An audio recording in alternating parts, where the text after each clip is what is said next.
भगवत गीता का उपदेश इन हिंदी। गीता उपदेश इन हिंदी। ये गीता उपदेश वो परम सत्य हैं, जिसे अपनाकर हर व्यक्ति दुख क्लेश मुक्त होकर सफल सुखद जीवन जी सकता है। इस लेख में गीता की 15 ऐसी बातें बताई गई हैं, जिसके ज्ञान की जरूरत हर व्यक्ति को पड़ती है। मनुष्य का संघर्ष जितना बाहरी होता है, उतना ही आंतरिक भी चलता रहता है। सोच और कर्म का संतुलन ही सफल जीवन का मंत्र है। सही गलत और उचित निर्णय की दुविधा में फंसे व्यक्ति को गीता के इन उपदेश से मानसिक संबल और धैर्य मिलता है। एक विश्वास की ताकत। तुम अपने विश्वासों की उपज हो। तुम जिस चीज में विश्वास करते हो, तुम वही बन जाते हो। जो स्वयं पर विश्वास करते हुए लक्ष्य की ओर बढ़ते रहते हैं, उन्हें सफलता जरूर मिलती है। अगर व्यक्ति अपने लक्ष्य के लिए कर्म में पूरे मन से लग जाता है और उसे कर्म करने से खुशी मिलती है, तो सफलता उससे दूर नहीं। 2. मृत्यु से भय व्यर्थ है। हर व्यक्ति के मन में मृत्यु का भय होता है। इस संसार का जब से निर्माण हुआ है, तब से जन्म मृत्यु का चक्र चलता आ रहा है। यह प्रकृति का नियम है। इस सत्य को स्वीकार करके भयमुक्त होकर आज में जीना चाहिए। किसी को भी आने वाले पल के बारे में कुछ नहीं पता होता, लेकिन इस संशय में भयभीत रहने से जीवन नहीं जिया जा सकता। 3. कर्म सबसे ऊपर आता है। श्री कृष्ण अर्जुन से कहते हैं कि व्यक्ति कर्म करने के लिए ही पैदा हुआ है और बिना कर्म किए कोई रह नहीं सकता। फल की चिंता करना व्यर्थ है, क्योंकि इससे मनुष्य का मन काम से भटकने लगता है। किसी कर्म से सफलता नहीं मिलती तो क्या हुआ, असफलता भी ज्ञान के द्वार खोलती है। अगर बिना फल की चिंता किए कर्म करते रहोगे, तो सफलता और मन की शांति जीवन भर तुम्हारा साथ नहीं छोड़ेगी। जो कर्मफल से विरक्त होकर कर्म करता जाता है, उसका आध्यात्मिक ज्ञान बढ़ता जाता है। 4. हमेशा स्वार्थी होना गलत है। जो व्यक्ति हमेशा स्वार्थ प्रेरित होकर फल की चिंता करते हुए कर्म करते हैं और सिर्फ फल ही उन्हें कर्म करने को प्रेरित करता है, ऐसे लोग दुखी और बेचैन रहते हैं, क्योंकि उनका दिमाग हमेशा इसी उलझन में फंसा रहता है कि उन्हें क्या फल मिलेगा। स्वार्थी व्यक्ति सुखी नहीं रह पाता और ऐसे व्यक्ति से कोई भी संबंध नहीं बनाना चाहता। इसलिए स्वार्थ से ऊपर उठें और दूसरों का हित भी सोचें। 5. क्रोध से सबका नुकसान होता है। क्रोध या गुस्सा करना व्यक्ति के दिमाग में उथल पुथल पैदा कर देता है। आवेश में विवेकहीन होकर कई बार व्यक्ति अपना ही नुकसान कर बैठता है, या फिर अपनी ही मानसिक शांति को भंग करके खुद को कष्ट देता है। क्रोध की अग्नि में बुद्धि और तर्क नष्ट हो जाते हैं और व्यक्ति बिना विचार किए बस अपने अहम ईगो की तुष्टि करने वाले काम करता है। गुस्सा व्यक्ति की विचार शक्ति को पंगु बना देता है और भ्रम पैदा करता है। 6. मन पर कंट्रोल जरूरी क्यों है। मन का स्वभाव है कि ये आसानी से भटक जाता है। अगर जीवन को सफलता की दिशा में ले जाना है, तो मन को काबू करना बहुत जरूरी है। श्री कृष्ण कहते हैं कि बार बार प्रयास करने से धीरे धीरे चंचल मन को वश में किया जा सकता है। मन को वश में करने से दिमाग की शक्ति केंद्रित होती है, जिससे कार्यों में सफलता मिलने लगती है। अगर मन को वश में नहीं करोगे, तो ये आपका सबसे बड़ा शत्रु बन जाता है। 7. भगवानों में कोई छोटा बड़ा नहीं।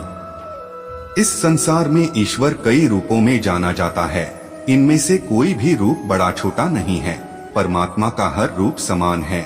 जैसे हर नदी अंत में सागर में जाकर मिलती है, वैसे ही हर धर्म मत और संप्रदाय की धाराएं परमात्मा रूपी समुद्र में समा जाती हैं। यह संसार परमपिता का ही स्वरूप है। वो हर कण में विद्यमान है। 8. कर्तव्य पालन जरूरी है। Vertical bar. भगवान श्री कृष्ण उपदेश देते हैं कि हर व्यक्ति को अपने कर्तव्य का पालन करना चाहिए। यही धर्म है। अगर अपने कर्तव्य का पालन नहीं किया जाता है, तो मन में अशांति और दुख प्राप्त होता है। अपनी पसंद नापसंद मोहबैर को किनारे रखकर अपना कर्तव्य करो। किसी अन्य व्यक्ति का कर्म आपको कितना भी आकर्षित करे, उसके प्रलोभन में न आए। कष्ट में रहते हुए भी अपना कर्म करना दूसरे की नकल करने से श्रेष्ठ है। अपने कर्म और कर्तव्य का पालन ही जीवन का सही मार्ग है, क्योंकि कर्म करना अकर्मण्यता से हमेशा बेहतर है। कर्तव्य में दोष देखकर पीछे न हटें, क्योंकि हर कर्म में कोई न कोई छोटा बड़ा दोष हो सकता है। जैसे अग्नि के साथ धुआं भी होता है। सदैव कर्म करो, कर्म करने से पहले विचार करो, लेकिन बहुत ज्यादा विश्लेषण मत करो। अधिक विश्लेषण संशय और अकर्मण्यता पैदा करता है। 9 ध्यान करने से परमात्मा को अनुभव किया जा सकता है। श्री कृष्ण कहते हैं कि शारीरिक कर्म से ज्ञान का मार्ग उच्च है और ज्ञान मार्ग से भी ऊपर ध्यान मार्ग है। ध्यान मार्ग पर बढ़ने से ईश्वर को अनुभव किया जा सकता है। जो व्यक्ति मन और इंद्रियों को शांत करके पूर्ण विश्वास से अपना ध्यान भगवान में लगाता है, उसे ईश्वर का ज्ञान और अस्तित्व अवश्य अनुभव होता है। जो हर जगह हर जीवमनुष्य में ईश्वर को देखता है, सबके हित में लगा रहता है, उस पर परमपिता अवश्य कृपा करते हैं। ज्ञान मार्ग हो या भक्ति मार्ग, समर्पण प्रेम विश्वास ही आपको ईश्वर के प्रकाश की ओर ले जाता है। भगवान की पूजा बहुत से लोग करते हैं, लेकिन उनको शांति क्यों नहीं मिलती? क्योंकि भगवान आपके मन में निवास करता है, उसे पता है कि आपका भाव क्या है। 10 अधिक शक करने वाला कभी खुश नहीं रह सकता। श्री कृष्ण गीता में कहते हैं कि संशय शक करने वाले का विनाश हो जाता है, इसलिए संदेह करने से बचें।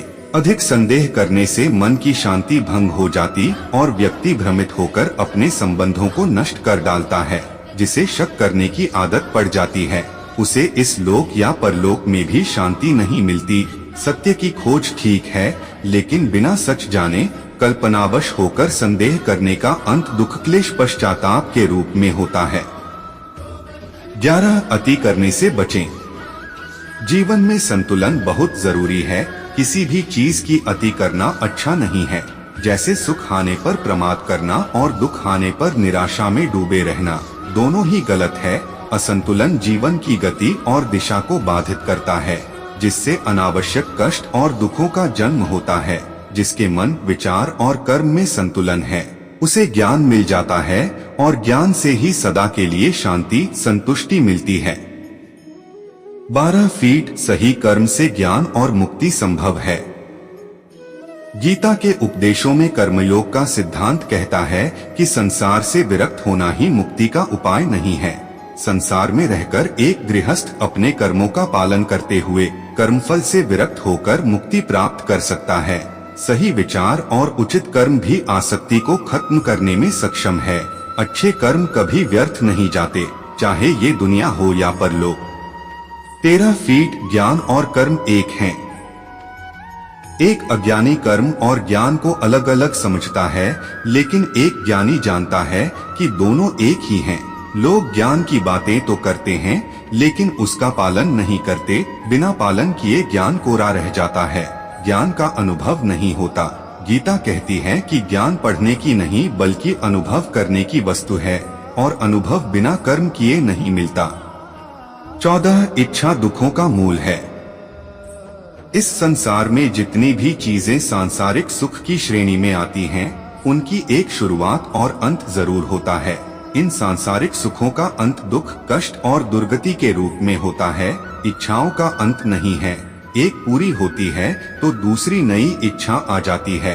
हर इच्छा से प्रेरित होकर कर्म करना गलत है, क्योंकि ऐसे तो अनुचित कार्य भी होंगे। इच्छाओं से विचलित न हो, उन्हें एक विरक्त दर्शक बनकर देखो और वे चली जाएंगी। 15 भगवान ही सबसे बड़ा सहारा है। परमपिता ही एकमात्र हमारे आधार है और अपने हैं। इस संसार में कोई भी अकेला नहीं है। ईश्वर में विश्वास रखते हुए जो मनुष्य कर्मपथ पर बढ़ता जाता है, वो सदा शांति, सुख और मुक्ति पाता है। भूत और भविष्य की चिंता करना व्यर्थ है। वर्तमान ही सत्य है। जो भी पूर्ण समर्पण से ईश्वर की शरण में आता है, परमात्मा उसका कल्याण अवश्य करते हैं।